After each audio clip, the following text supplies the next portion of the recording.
One, two, three, clap. Everybody, it's your boy, TEW2020 back at it again with more RevPro Weekly. This one being held at the Sheffield Leisure Show once again in front of 83 people this time. Attendance is down, but maybe that's because we're on a Tuesday, because Thursday was very overbooked. So we're here on Tuesday where we have basically nobody huge that's out and nobody that's going to impact the show majorly. So yeah, click that thing in the top right, I think. What time is it? Yeah, it is. Cool, basically. Click that thing in the top right. Watch the full series in that. I think this is my best work that I've done so far. So I'll be grateful if you watch that. Yeah. Oh, this has been piss poor. Anyway, let's get into the show.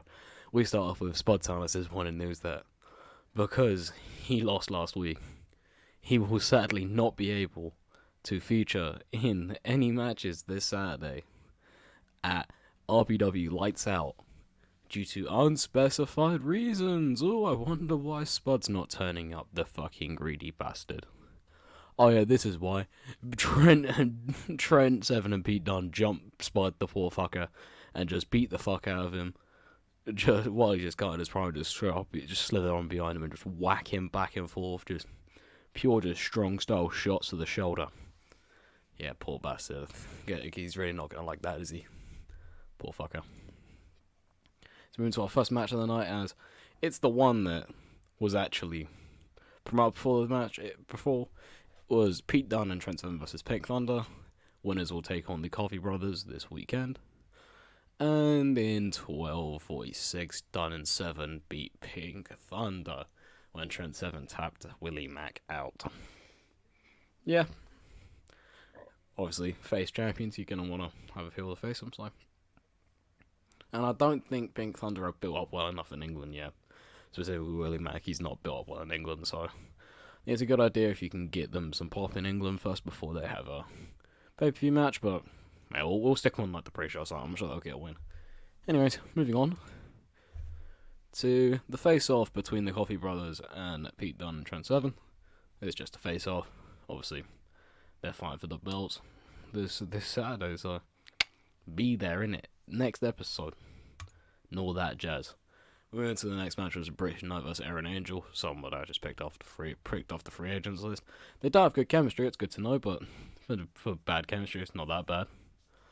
A 32, where Brittany Knight obviously defeats Aaron Angel in 8:44, the Nightlight. Yeah.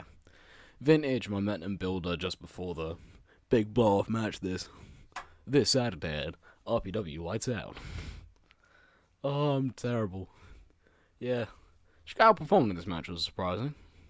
Aaron Angel, decent work, fair enough. We move, baby. Well, actually, no, you know what? No, it's not move. I'm kind of looking at that and going, you know what? Yeah, I'll make sure I'll put that down and make sure I sign it to a full-time contract for next week. Really moving on now, and we'll Brittany Knight gets on the microphone and just kind of says that Mercedes can come get some in it. Like one. Yeah, that's just simple. Just once again building up for the match this weekend at RPW Lights Out. It's a go-home show. I'm going to be plugging this other things so much, but yeah. Brittany Knight just says Mercedes Martinez, come get some this Saturday. Pause. And yeah, this is Rockstar Spud being shipped off to hospital in an ambulance with a separated shoulder. Basically, while working for ICW, Spud happened to, separate his shoulder and is out for 14 days. So he won't be able to work for the next. He can work angles, but he can't work any, what's the thing? He can work angles, but he can't work a match, so it's a good way to basically just write him off so he can't be at the show. No, I'll probably have an angle with him on the show because he's producing some good rants so far at 40. And just him alone, or based on, that's fair enough. Let's move on to, that's how it works in that, innit? It's much clearer than that. We found a little Alexander Rusev on the free agents market, along with a little Celeste Bonin on the free agents market. And you know what? That's what I'm going to do. Rusev's gaffer, Celeste Bonin, comes out and promotes her client, Alexander Rusev, big dog. Yeah, He was just sitting on the free agents like, he's a badass, he's a big old lad, and I want to try and recreate some of that form that he had when he first came into that WWE run. Where he, ironically, before he got DK'd, before he brought the tank out at 31 or whatever Mania that was. Yeah. I kind of want to recapture that form of just big old badass. He just doesn't lose. He just has a big old scrap with everyone. So you know what? If I can build up that dominance, I'll feel happy with myself. As we move into tonight's main event, maybe? Yes. Tonight's main event, where, once again, big match Zack in the building. As he takes on Mark Andrews and Hiromu Takahashi. And, quite obviously, wins when he pins Takahashi with the roaring elbow, making the second defense of his openweight title. Takahashi was the weak link with a 22. Big match Zack with a fat old 60 and 51 for Mark Andrews. Takahashi had a poor gimmick as well. That's just brilliant for the youngster. As we move into the final segment, which is Macho coming out to cut a mean boy promo saying he's going to beat the fuck out of Andy Boy Simmons, but gets run off the block, run out of the gym as Simmons' music hits and just charges to the ring. And Skull flees.